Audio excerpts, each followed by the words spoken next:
Alright, let's hop into the next game.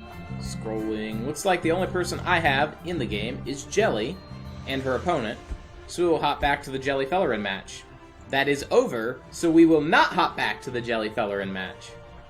Let me refresh the bracket and see what we have.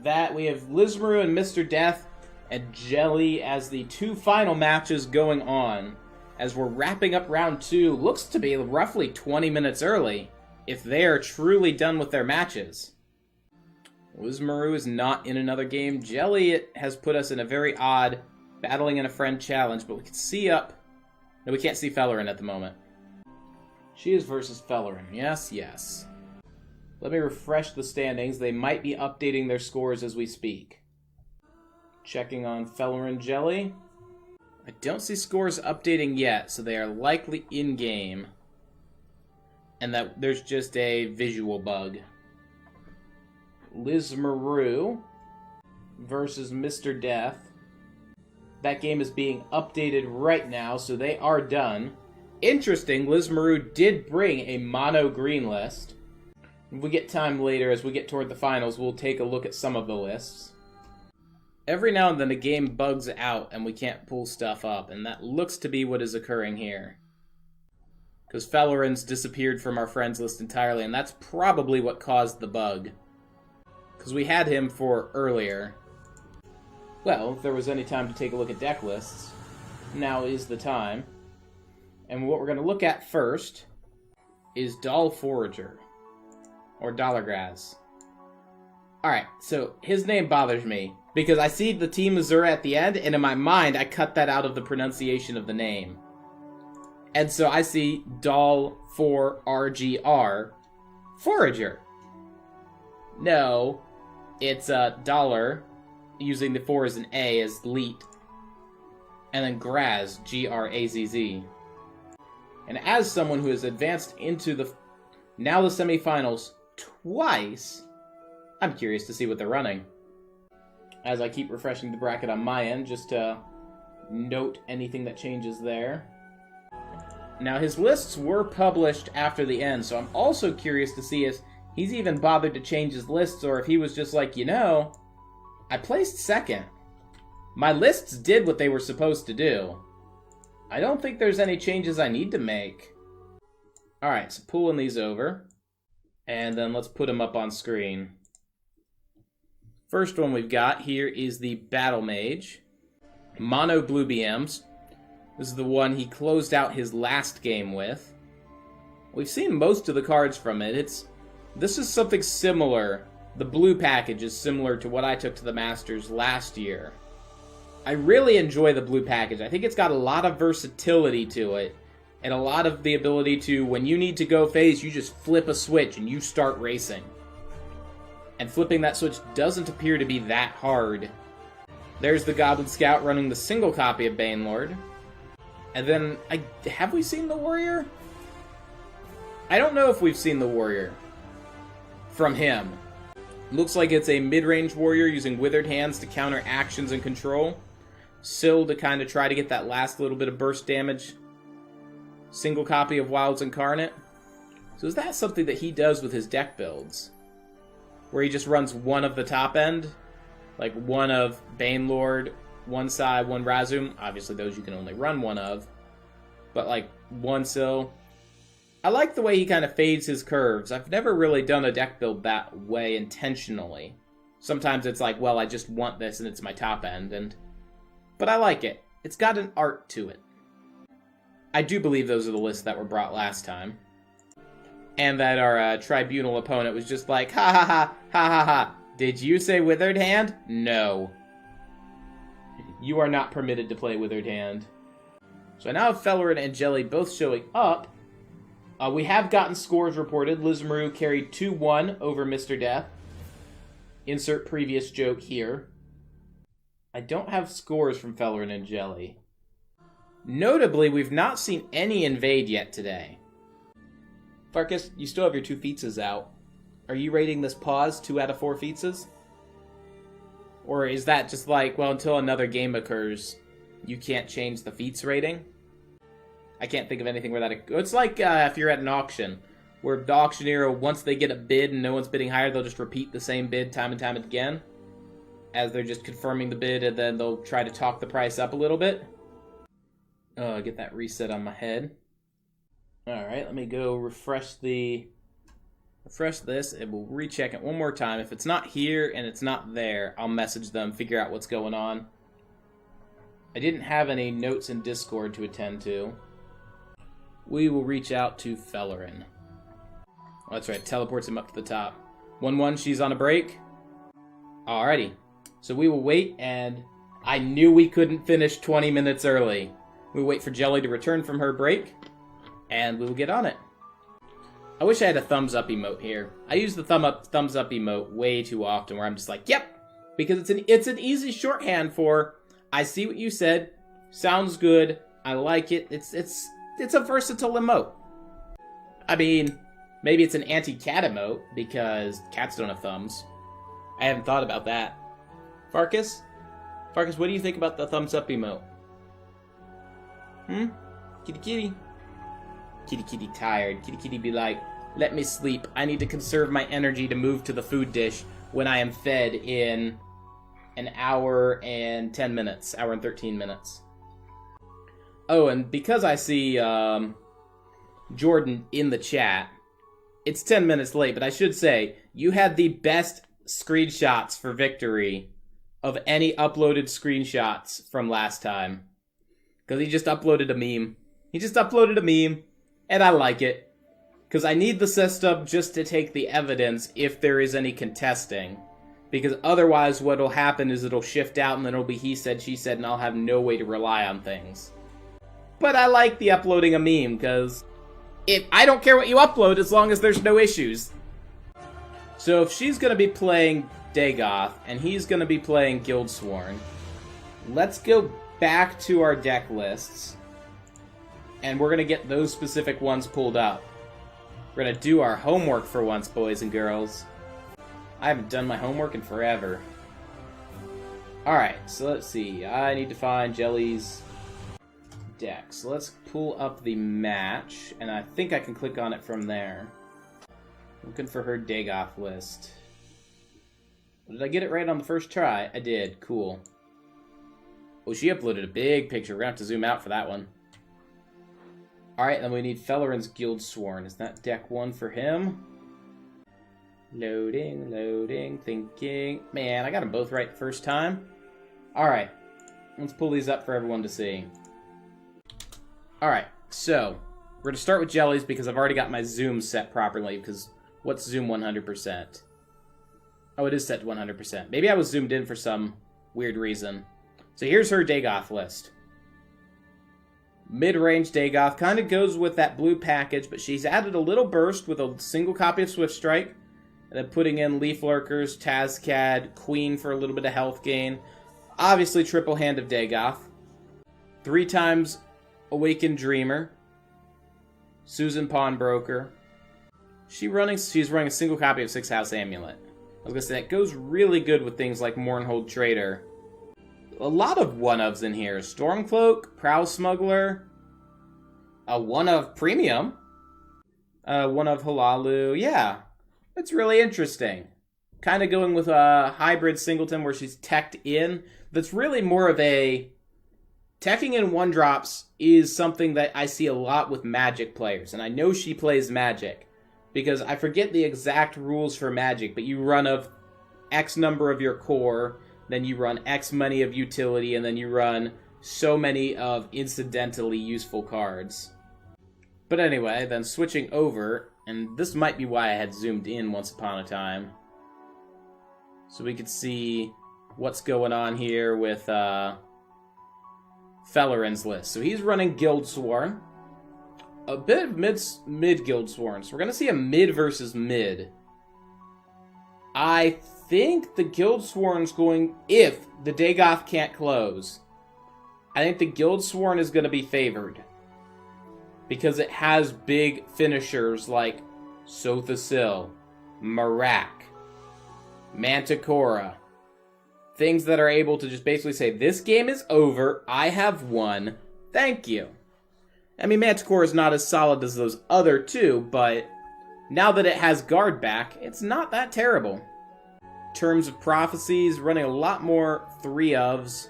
And we've got Guildsworn Apprentice, Protector, Harpy, Initiate, Illusionist, Tier.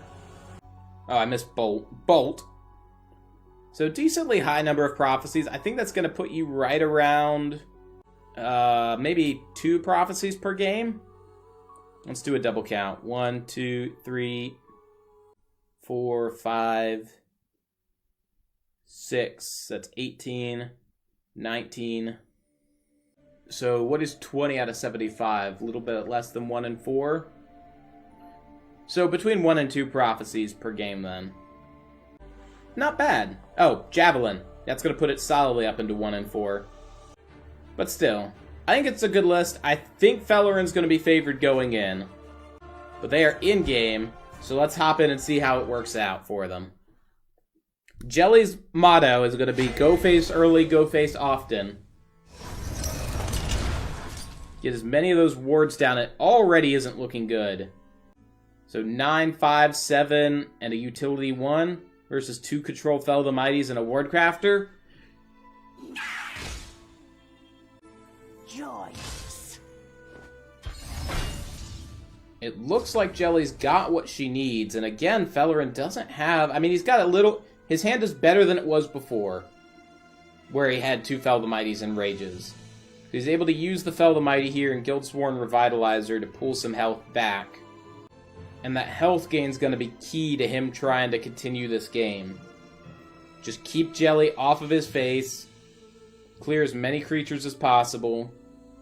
So we'll probably see the bump, the clear, and the revitalizer.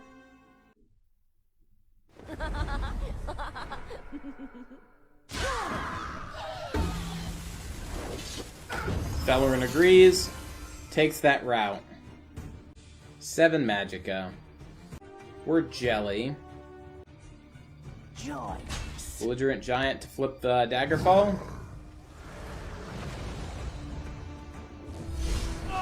Deny him the card draw, make him replay it. And we're so dangerously close to getting Awakened Dreamer auto-triggering.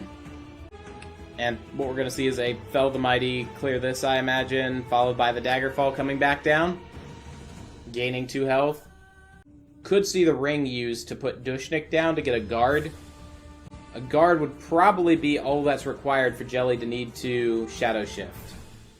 Laneth in hand if Felerin could be stable, and it looks like he's going to have no issues stabilizing. By the 8th, they will meet their maker. Means he's going to be able to pull one of those late games like a Sotha Sil to get that lock that he's going to be looking for.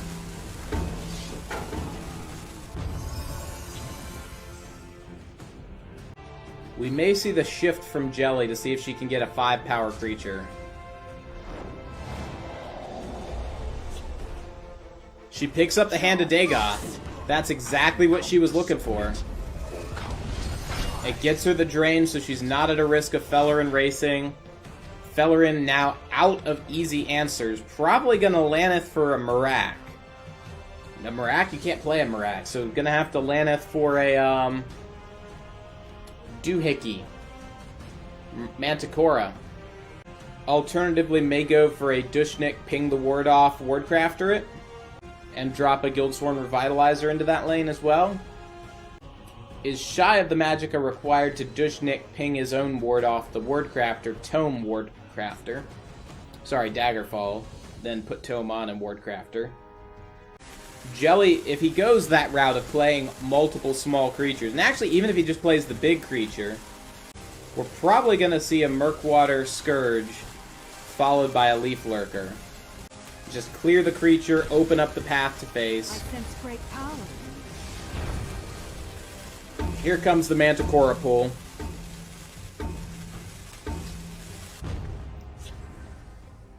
She'll be able to Tazcad Manticora. So the clear here, push 10 damage face, drop your opponent to 15. You'll be representing 4, 7, 10, 11, 12, 13. 13 damage the next turn.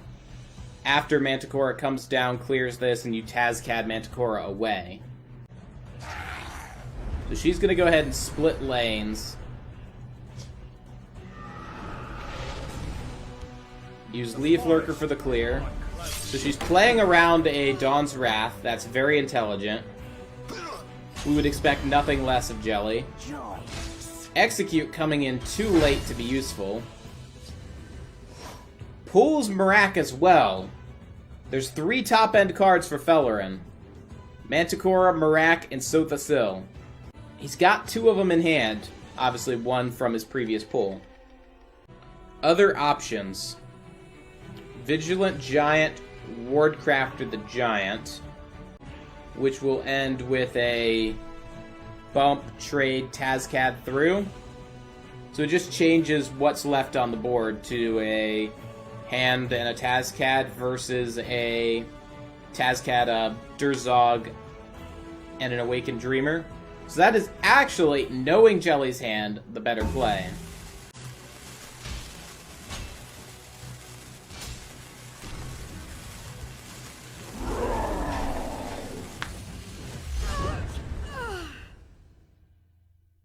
Garnag. She doesn't want to play it yet, but I think next turn we're going to see Garnag come down.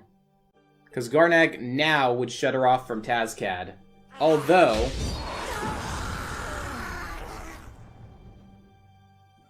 she could play Discerning Thief, Garnag. And just try to shut out any of his late game. The way I see her playing, that's what it says to me is happening.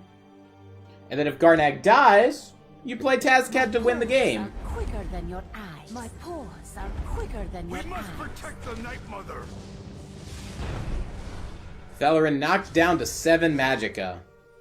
Preventing the Vigilant Giant play. Still nothing for the Execute. So leaves Dushnik, Wardcrafter. He could ring out Revitalizer. Ooh. That's gotta be frustrating. And as Jelly, you're just like, alright, I know he's greedy. I don't know what greed he has in hand, but we're going to try to limit it. So if you bump here, Dushnik clear, play out Guildsworn Revitalizer, I'd say you might execute that for 4 extra health. I don't think it matters at this point.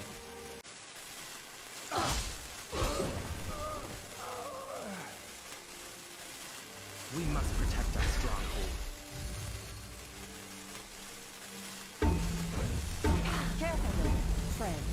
Goes for the rope.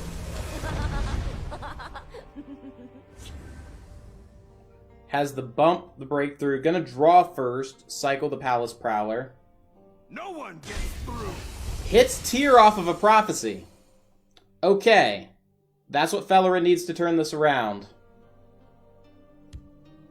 I like our arms. And he's gonna get health back next turn as well. I think that Prophecy is gonna give this to Fellerin.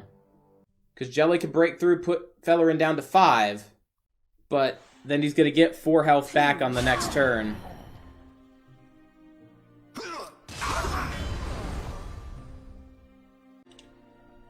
This one will hunt you down. So we're gonna see the tome come down. Where are we gonna see it come down? Because you want to clear this, you want to clear that. So we might see the tome come here. This trade occurs.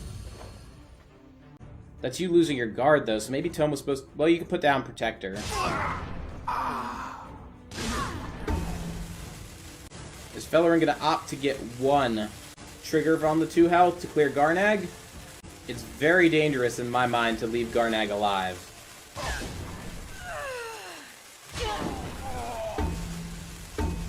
Which, ironically, is going to give Jelly the win. So she is, without the guard up... Oh, she got Swift Strike on Tazcad? She's got it easy. Taz, straight through the guard. Farkas, I need a report. What is this game rated? 2 feetses with a neck tilt? Alright, there's our official rating. Alright, So that is going to end round 2. They were 1-1 before, so I will go in, report the score. That Jelly has taken it 2-1 over Fellerin. I thought he was going to be able to pull it out there at the end. But in the end, it's just Jelly had the cards she needed when she needed them. So let me go and spin up round 3. And then we will take a look at our standings, and I will read off who we have where. So, currently sitting with 2 wins, we have Ermark, Deep Blue Eye, Dollargraz, TMO, Endol, Liz Maru, and those are our top 6. Competing in for the following places is a small army of people. Maybe we'll pull up the standings here while everyone is doing their thing. I need to keep this... Well, no, we don't keep this open. I forgot. I was like, I need to keep this open when I have the other computer for that. This was crashing stream last time. But thus far, we appear to have worked out all those issues. So here are our rounds. And then our current standings. There are the people I read off here, up at the top. Then, close on their heels are all of the others. Oh, it's interesting how much just adding a nationality increases your size. Fascinating. And currently, Deep Blue Eye and Ermark. I read Ermark off at first, but currently, they are tied on tiebreak all the way through for victory. So with that said, we should look at some decks. So, going back over to the bracket, we know Ermark and Deep Blue Eye are up at our top. Let's find Ermark and just kind of peek through the lists here while everyone's going through and blacklisting things. So we have a Ebon Slay, respectable. Haven't seen it all that often recently nowadays, and when I see it, it often has the Midnight Burial Reanimate combo, and this one does not, which is interesting. It's more traditional. A mid-battle mage, almost identical to most of the others, though techs in some Doomfang allies, whereas the others did not. Also techs in slightly more red. And then a Guildsworn that is almost identical, but adds yellow. I mean, that's basically what Tricolor is. Take a good deck, then try your best to screw it up by adding other colors. I still don't like Tricolor. I think it's okay in the game. I think 2-color decks are better. That's always been my personal opinion. That is not an actual technical analysis, but I believe it to be true. His opponent, Endol. Battle Mage list. Different percentage of Doomfang allies. Also runs Modron. That's unique. This is the Painted Troll aggro. This is a deck that I actually really like. I am happy we see Painted Troll being played here. I think it's a more Painted World being played here. I think it's an underplayed card that with Clivia and stuff just has a lot of potential for very easy value. And then a Painted World or Painted Troll Crabs. Same sort of thing. Trying to combo with the Tricolor Forerunner and the neutrals on the Crabs to get the 4-cost 2/4/4s. Let's see who's in game. Scrolling. Everyone's still doing a ban. Let me bring my bracket back up to snuff. The pictures and the animal and the memes. We will get to those. I've seen you guys chatting about the animal and meme pictures. There's a 10-minute delay. We will get to them, but I will share my time with them live once we're done with the tournament. Farkas rates... Oh, you heard your name. Oh no. No, it's not feeding time yet. Kitty, it's not feeding time yet. He thinks it's feeding time. Well, anytime that's an hour before he gets fed, he thinks is feeding time.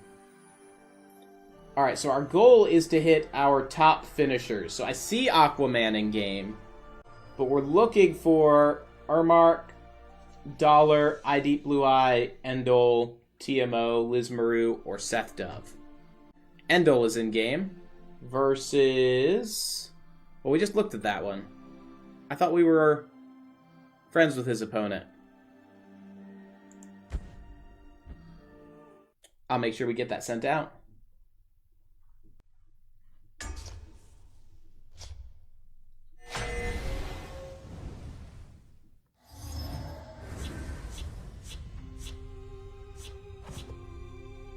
Clivia. Alright, while they're doing their mulligans. That's a really good curve, by the way. Dash. Ermac. Read my riddles. Mouthful. Training is over. It's time. Alright, and if I see it pop up in the bottom that says he's accepted, I'm not going to disturb Endol by asking that they message them to accept. By the 8th, they will meet their makers. So it gave out a hit and run. Not bad. The False Incarnate might also come in handy. Are we going to see a Spirit or a Corner Club? Spirit. Try to keep the value going. The health gain isn't going to be that important given that it's Battle Mage. Sheol.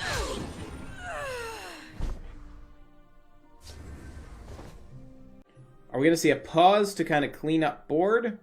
So what we would see is like a Cleric of Kind, buff this, trade into here. That goes face, Deepwood Trapper locks down the lane, preventing the 2-1 from trading over without the tome, and then if you do use the tome, it's paused for a turn.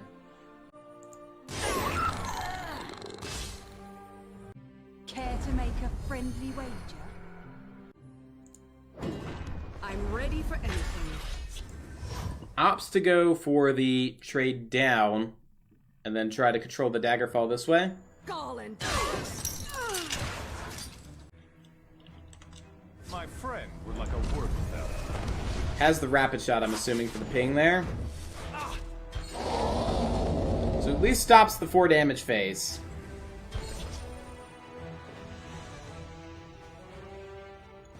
Deploy the old salties.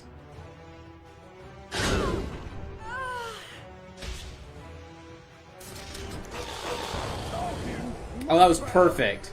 Then you keep Dawnbreaker for extra burst. You got your little 1-attack crab to oppose the 1 health remaining dude. Now the full lane here means Painted World can't be played yet. But I imagine we're going to start setting up for a Painted World by playing False Incarnate next turn. Comboing that with the Empire Recruiter. It's going to almost guarantee you're going to be able to play this for 6. The turn after when you have 7 Magicka. Did I say 6? I meant 4. I meant 4. Although right now it's discounted. Wait. Normally costs 10. 2 less for each attribute. You'll have, including neutral, you'll have 5 attributes in play. Right? 1, 2, 3, 4, 5. That mean it'll be free? Or is it normally 12? It's normally 12, so it'll cost 2.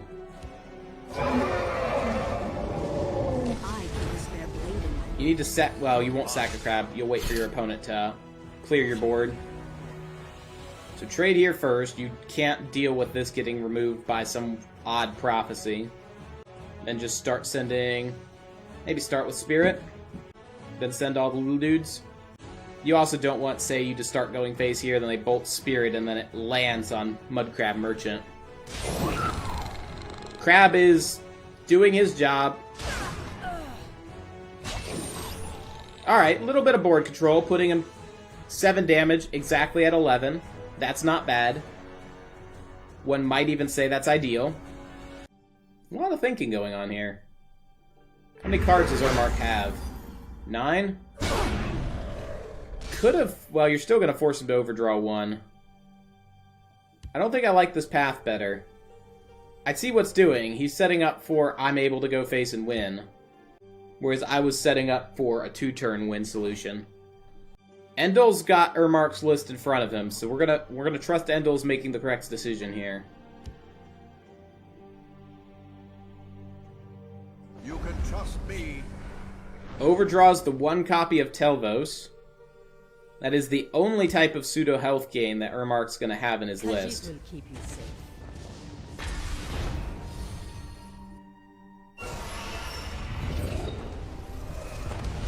All too simple. 14. Am I correct in my assessment? We are 1 shard of lethal. We could attempt to squish the Spirit. We would want the Spirit to go face first if that were the case. Looks like we're just gonna set up a big board. What help I like big boards, I can't lie.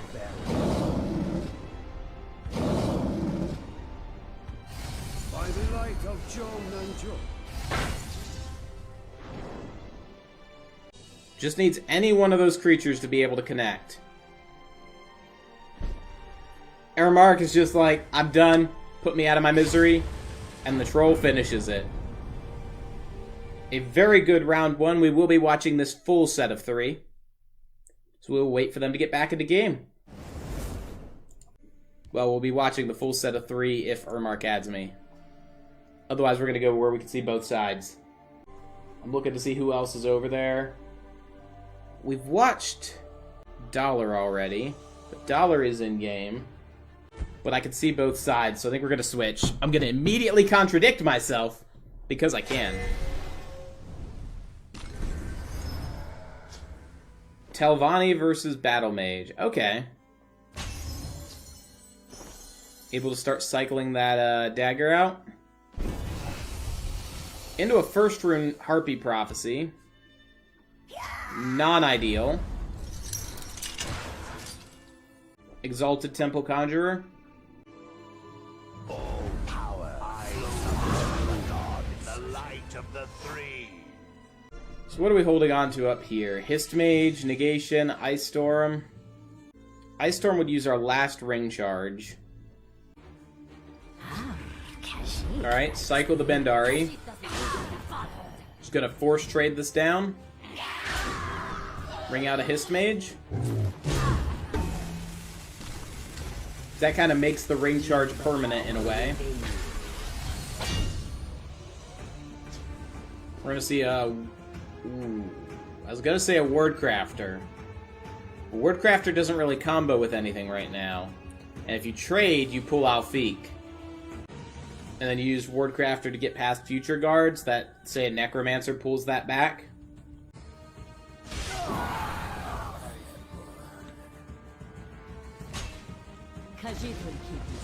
Dollar Graz agrees with my assessment. Or more correctly, my assessment agrees with the reality of Dollar Graz's plays. Liz Maru finds the first conscription. Ice Storm no longer as convenient to play as it was going to be. Are we going to see a Sai Sahan come down to try to oppose? Because we're one Magicka short of a Negation Ice Storm. Which is what you want to play next turn. There's no good play from Liz this turn. Passing might be the best play. Because there's nothing... I mean, Sai Sahan, that's 3 less damage going face. That's probably worth it. You lose him, yes, due to the trades. But, alright, so I see what's happening. Opts to Shadowfen the ward off.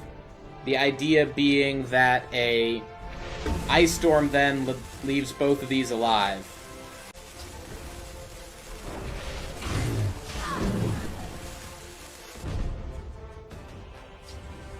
Alright, you push for 9, Belligerent Giant, the silence off the board.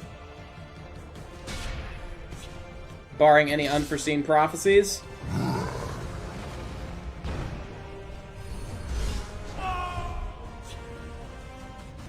Alright, you've got a... You're still off of a Mummify Ice Storm. Oof. So you've got Spider. Let's start with that. You could Spider 1, Mummify the other. You're only taking 4.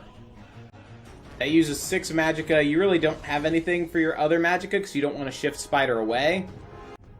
I would be rechecking Dollar Graz's list to make sure he doesn't run Rage.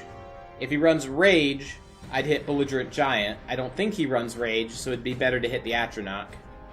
I believe this was just a mid-BM lacking in the Rage department. Or could be running Rage, and then that's why that's the better play.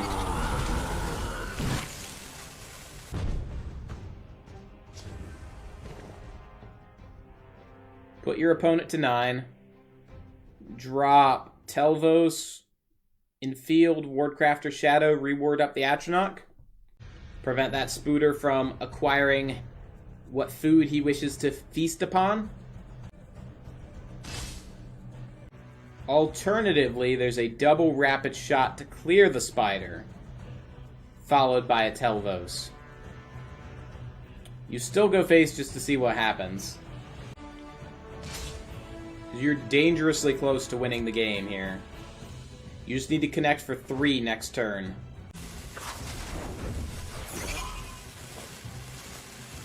Yeah, Skaven's not worth it, damaging all your own creatures.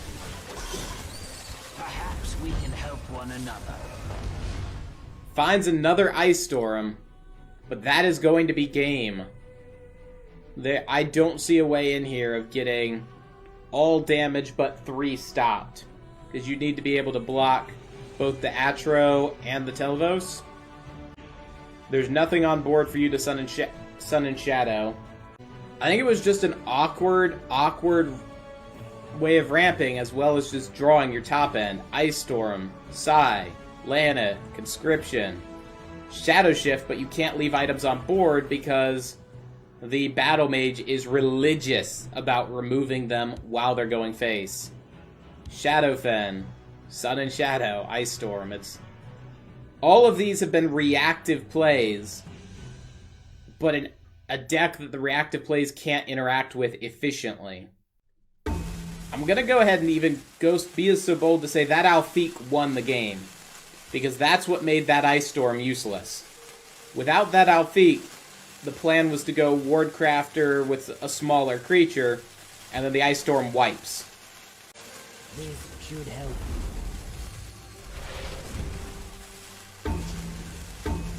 Playing for a Prophecy. I respect that. You're hoping for like a Harpy or something here. It's too little too late.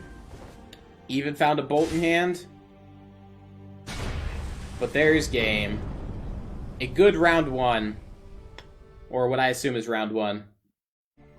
As we can see both sides there, we will continue watching their games. Let me refresh our bracket, see if we've got any scores starting to trickle in. A couple no check-in scores. Jelly advancing or winning. Devil advancing or winning. Aquaman advancing or winning. Seth Dove. Mag Gaket. And then Fellerin had the bye. Alright, in we go for the next one.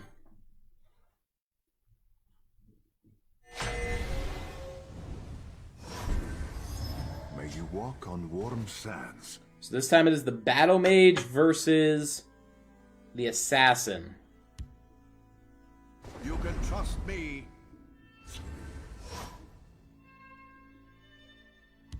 So Harpy and just kind of set up for the Bolt next turn. Picking up 2 Bolts is unfortunate. So we might see the... Do you ward Corner Club? Care to make a friendly wager? Prevent your opponent who runs many pings from removing it? Or do you ward your 4/4? I would say the 4/3. I would be terrified of a Ring Bolt, of a Channeled Storm. Yeah. Agrees, it's too much to risk. The Rapid Shot, helpful, but not what's needed. So then the question's going to be, do you set up a Breton Conjurer? Let's do this. Oof. Missed on the Firebolt that was going to be used to clear the Mournhold Trader. Picks up a Wardcrafter Harpy. The Assassin is going to be going face, and going face quickly. Those are the kind of misses you cannot afford when a match is going to be this close. Obviously, Dollar didn't have the ability to decide, I think I'm going to miss it, but it's why, and I don't remember Dollar's full list, it's why I run a minimum of red. I think the full list had me just running Rapid Shot last time I put together a list like this. Nowadays it'd probably be a little bigger, but I want nothing to do with missed firebolts. Friend.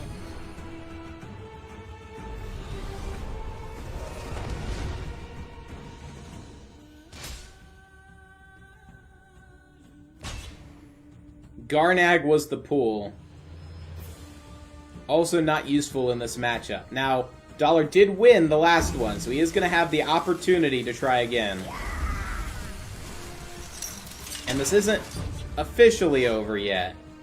I imagine we're going to see a Breton Conjurer over here, and then probably a Rapid Shot onto it to put a guard up. just to try to start eating into these. Then you're going to hope to pull some ward to get extra value off of them.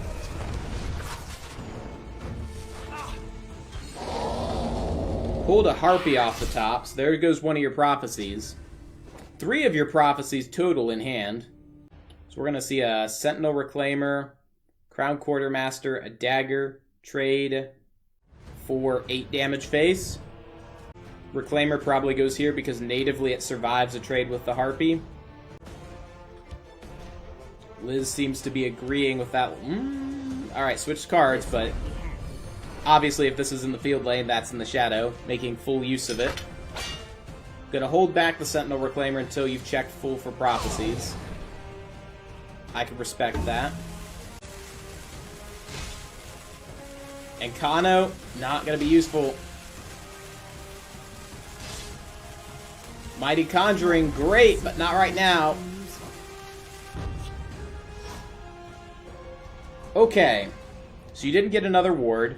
You can bump, bolt, clear this. You have 1 Magicka remaining. Bump, bump. Ring out a Harpy, lock that down, but you're in shadow to trade here. I think you're on the losing side here.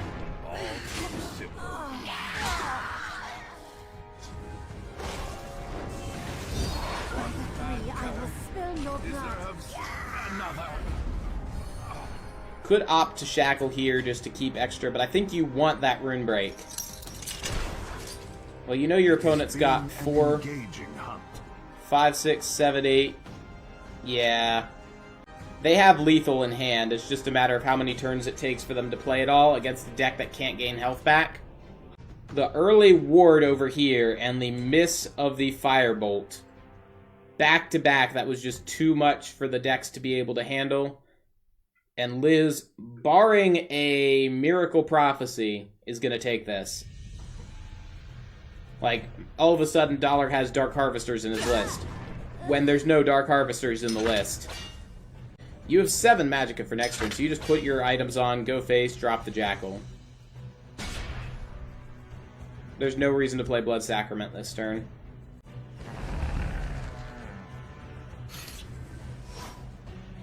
And it literally doesn't matter what Dollar does here. He's going to go through the motions. He's going to do his best. Say, alright, I'm not technically dead due to the board. Use Rapid Shot, clear the Harpy.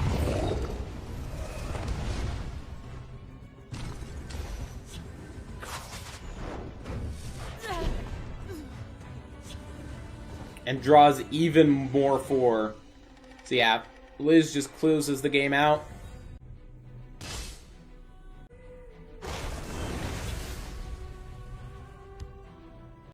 Play it. Farkas rates that game. He's on break. We'll get to the rating later. Farkas, you want to get back on your cat tree? I know it's 4:38, but that means you don't get fed for more, like 22 more minutes, kitty. That means they are 1-1, and we're going into a 3rd game. Well played by both. Dollars has to shake it over, and Liz is going to try to continue for the reverse sweep. Let me get up and just get some stretching, because I haven't moved since we started. Yeah, you're walking over to me now. Get up there. You want a treat? Look, I know it's not feeding time, but I have Snick Snacks. And we're going to hop into game while I give Kitty his Snick Snacks and attempt to get a rating on our last game.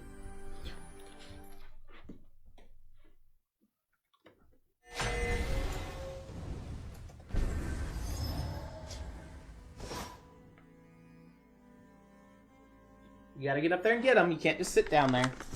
That's not how it works, kitty kitty.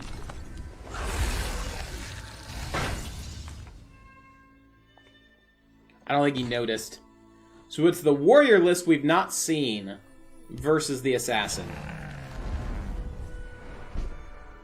Warrior's got a really strong opening with Barrowstalker, Haunting Spirit, and Skinned Hound. The ring's gonna make this a lot easier as well. Look behind you. He didn't even look behind him. Silly kitty. So there is that copy of Lesser Ward clawing its way back into Liz's hand.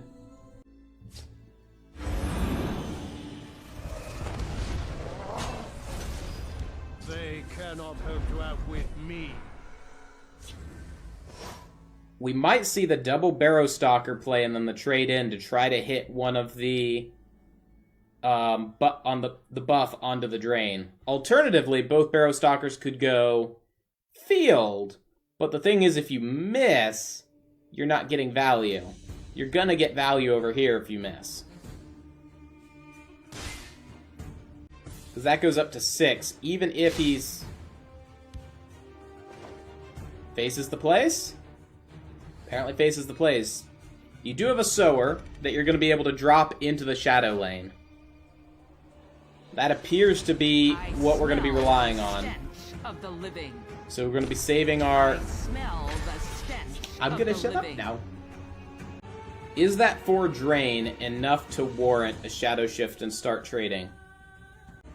The existential crisis of aggro when presented with drain. Magic assured of a bolt and a shift trade. Alright, there's the shift. Clears one of them. Before the spirit dies. Excuse me.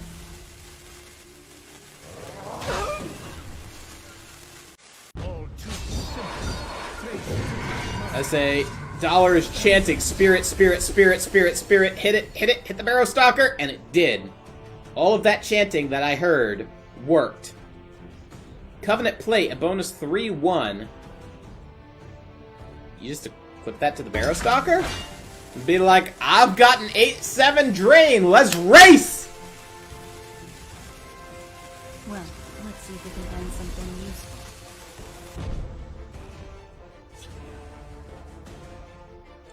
Equip the Scimitar and double trade. Keep both alive. Or get the 2 extra drain.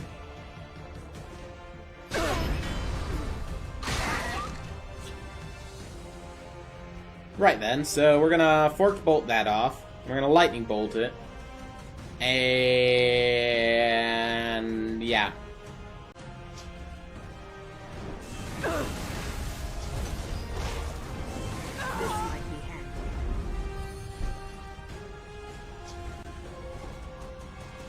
Now's your chance as aggro, or as a warrior aggro, to start pivoting.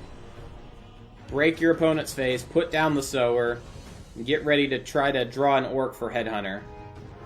Do you not fear immortal? You Does trade off so that he's not going to be able to sword trade up.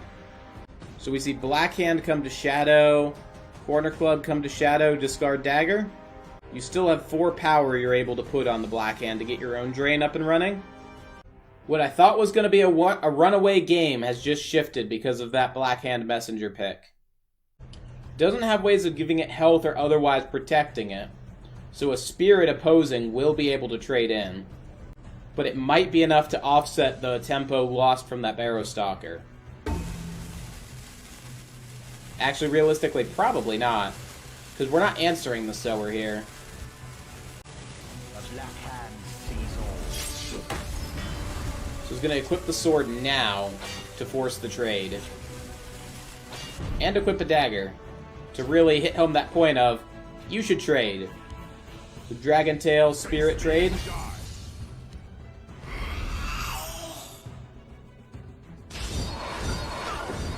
Gets the 5, gets rid of the drain. Double Corner Club pool, so you ditch the spoils, you ditch the dagger. Then you'll pull 5 cards next turn, the 1 from normal and then the 4 extra. But you're going to be behind on board. Care to make a friendly wager? Care to make a friendly wager?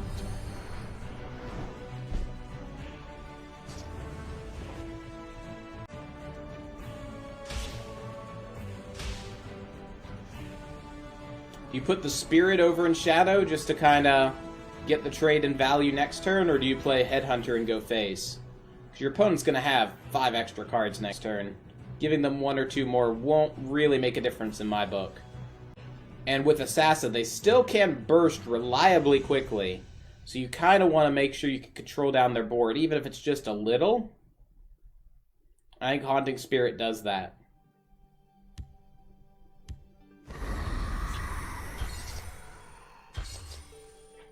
All the things.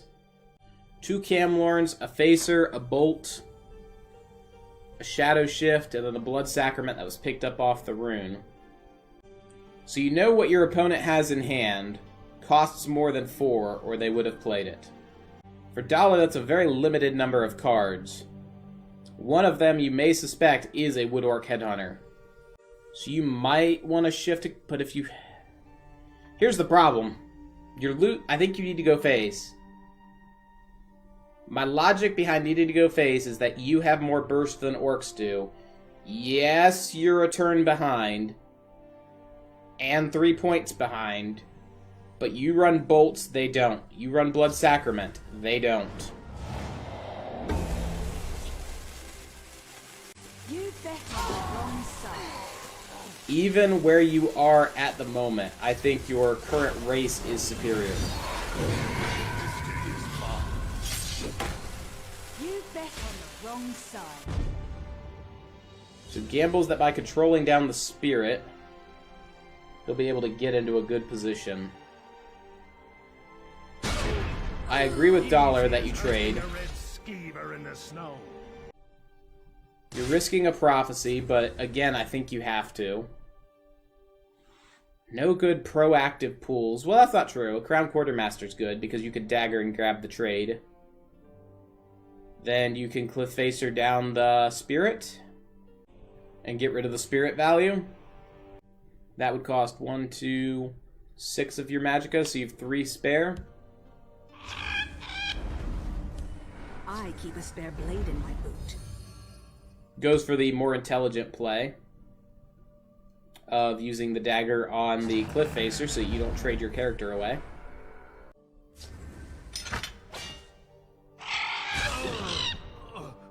Do not test me.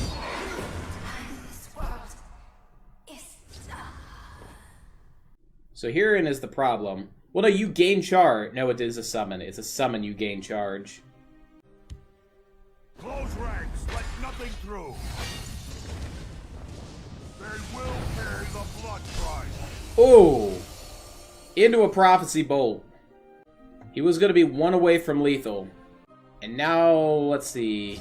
9, 10, 11, 12, 13, 14, 15. Yeah, no, I think that's the better play. Your opponent's now 6 off of lethal instead of 1. And if you play Blood Sacrament this turn, you can put that even 4 more off. They'd have to top deck 10 points of burst with 10 magicka. It's not impossible. Is unlikely, and you could, if you're smart, maybe you only break 2 runes. So far he's top decked 1 point of burst. I would probably Blood Sacrament and Hornhold Trader. 5, 6. Try some. You won't live to regret. This one won't. Withered Hand, not useful.